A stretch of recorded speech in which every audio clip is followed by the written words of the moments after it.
যদি ক্রিকেট বোর্ডে একজন সৎ এবং যোগ্য লোক থাকে, সে হলো নাজমুল ইসলাম ভাই। তার কথায় ক্রিকেটাররা চটেছে, ক্রিকেটাররা তার পদত্যাগ চেয়েছে, তাকে বিসিবি থেকে মানে মোটামুটি অব্যাহতি দেওয়া হয়েছে, তারপরও মাঠে আসেনি ক্রিকেটাররা খেলার জন্য। তাদের আরেকটা দাবি, তারা যেন প্রকাশ্যে এসে তাদের কাছে ক্ষমা চায়। ক্রিকেটাররা কি একজন গরিব ছিল, অসহায় ছিল, এই ক্রিকেটের মাধ্যমে তারা একটা পর্যায়ে এসেছে।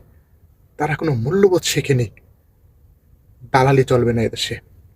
আপনার ভালো খেলা যোগ্যতা দিয়ে আপনি যতটুকু খেলা অর্জন করতে পারবেন, যতটুকু বিনোদন দিতে পারবেন মানুষের কাছ থেকে, সেটাই আপনি। আমরা চাই আগামী শনিবার মানে শুক্রবার থেকে যেন মাঠে আসে সবাই, ক্রিকেটটা যেন খেলে মাঠে এসে।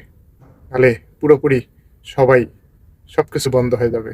ক্রিকেটকে ভালোবাসে সাধারণ বাঙালি, ক্রিকেটকে ভালোবাসে সর্বস্থানের মানুষ।